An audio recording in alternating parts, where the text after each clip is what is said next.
All right, a very special edition of the Autumn Windbags. Again, the quarterback carousel in the NFL is wild, and Russell Wilson is the latest one added to it.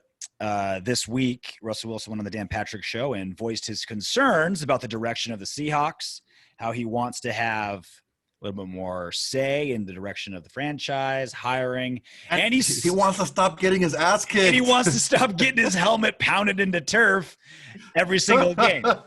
He gave up. He was on pace. He's on pace to give up the most sacks in NFL history. If the current sack rate that he's on is continuing for another few seasons, he'll pass Favre. So it's been rough for Patrick Mahomes.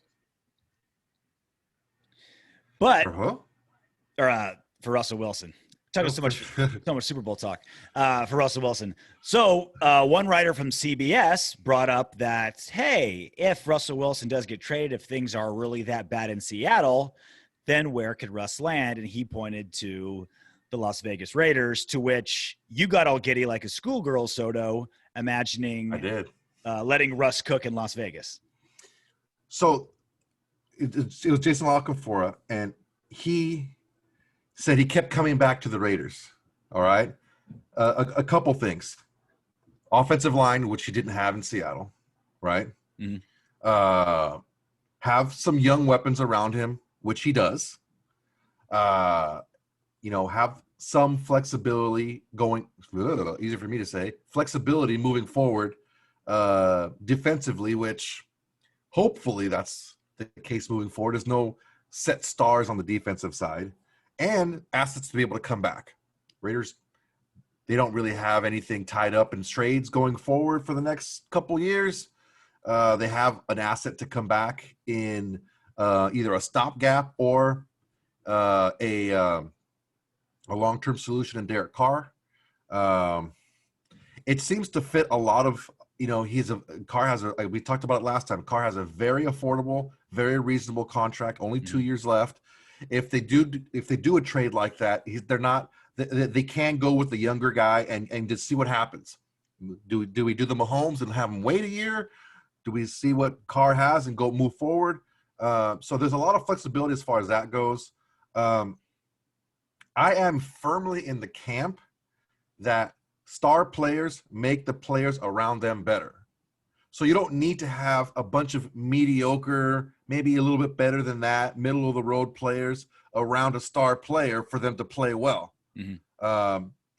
And that's why I'm tired of these signings. We get these middle of the road players on defense, and we don't get the stars. We don't get the big splashes. Those big splashes make everyone else better on the side.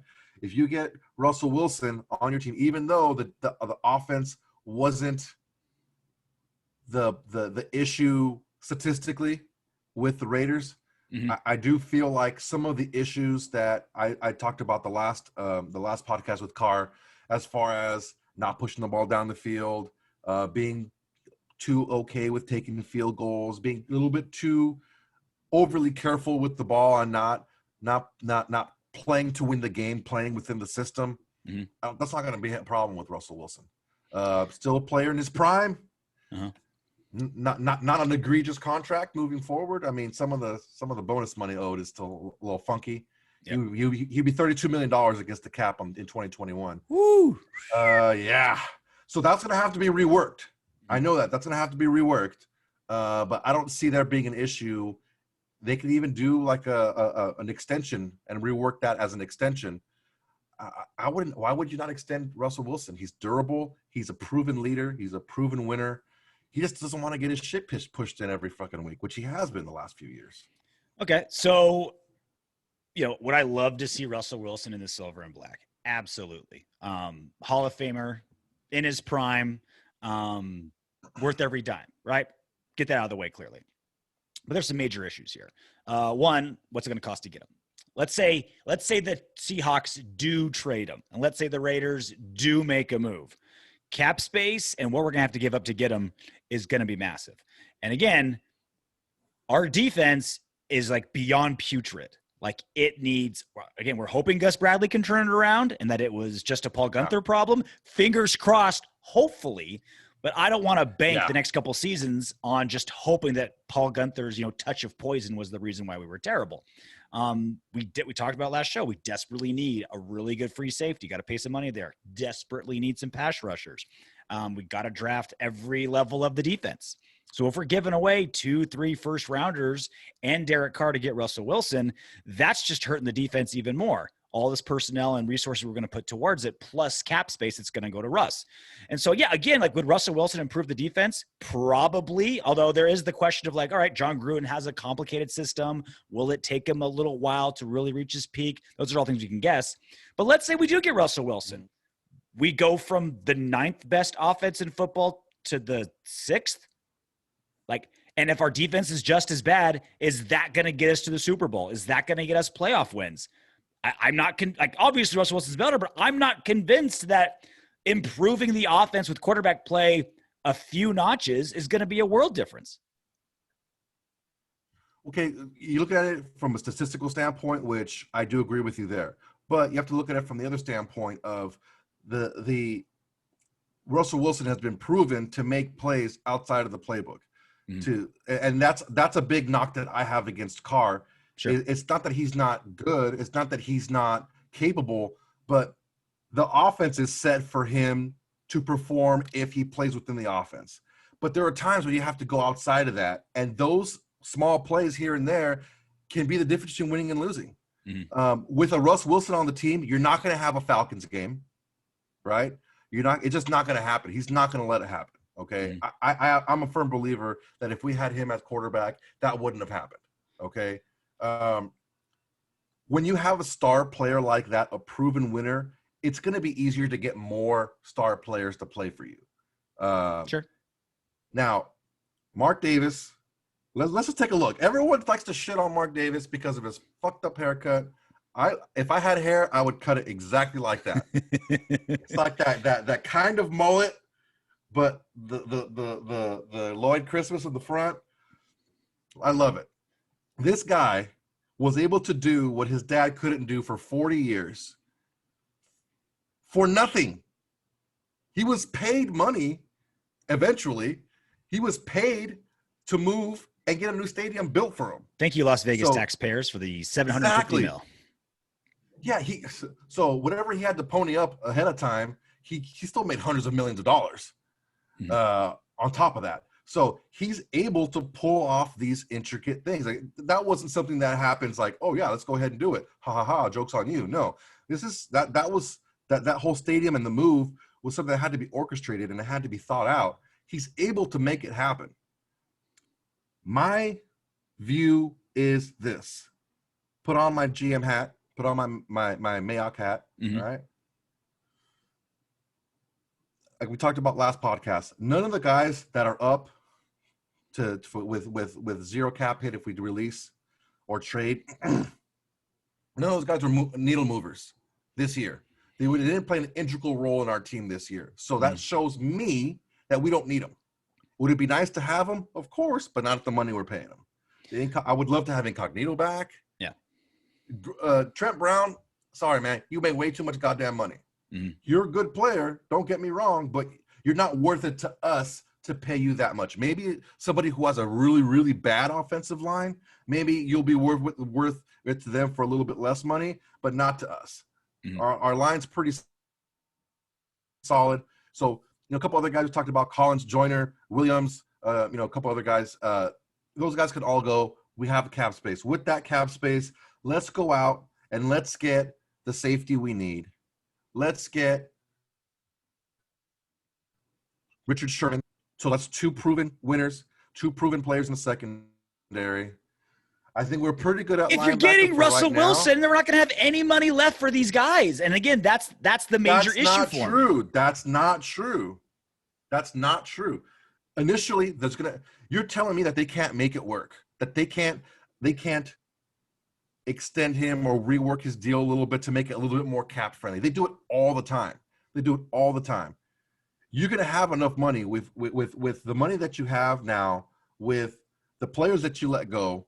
You're going to have enough money to do that. It's going to be a squeeze because it is for a couple of reasons. You have a more expensive quarterback now, and two, if you're going to give away some draft picks for him, that's dirt cheap starters that should be draft picks that now you have to pay free agents for. So you're double dipping on the salary cap, on a salary cap that's going to be like 40, 50 million below what it was this season. But one thing that you're not looking at is we have so many young players on our defense already that aren't making any money and aren't going to make any money for a few years.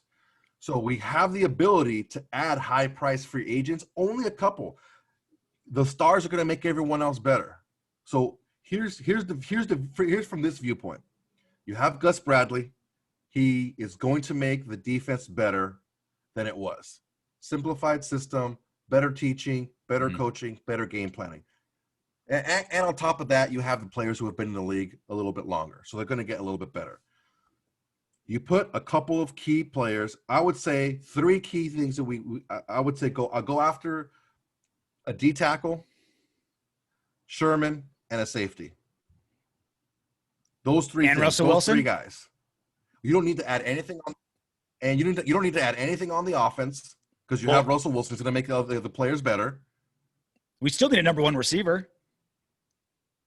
I mean, Darren Waller's great, but it's like we run 3 wide receiver sets all the time. Like, look, hopefully Ruggs takes off. Hopefully Edwards takes off. Obviously, we can always count on Renfro, but okay. It's going to be a stretch, and I'm just worried it's going to take up resources that we desperately need on the defensive side of the ball and a number 1 receiver and offensive line depth, which we're going to have to add if we start cutting these guys, right? So that leads to my second point. Let's say the Raiders do want Russell. Let's say, again, Russell Wilson is available for trade. The Raiders can put together something that the Seahawks would bite on, and Russell Wilson is down with it.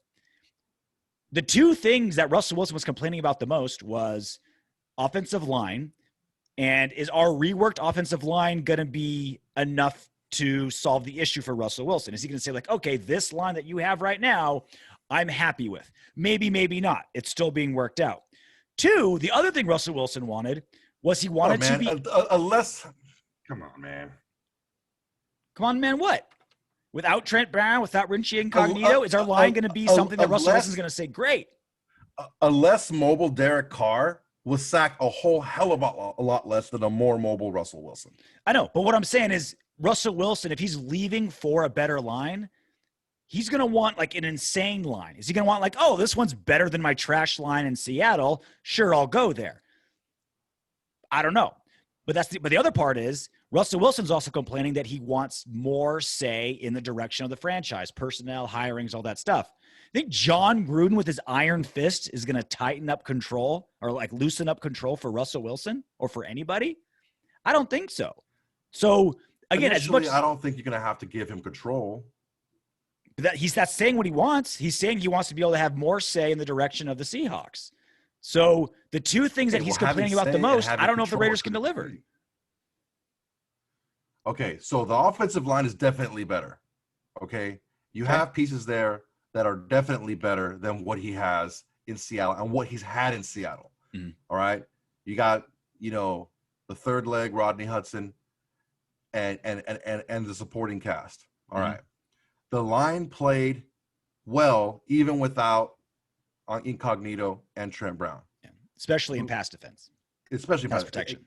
Can we get Incognito back for a lesser price if he wants to? Who knows if he wants to play again? He was retired before we signed him. 38. I mean, injury. He can still go. He can still go. We'll see. But those things can help. I think can help us bring him back at a lower cost. Mm-hmm. Okay.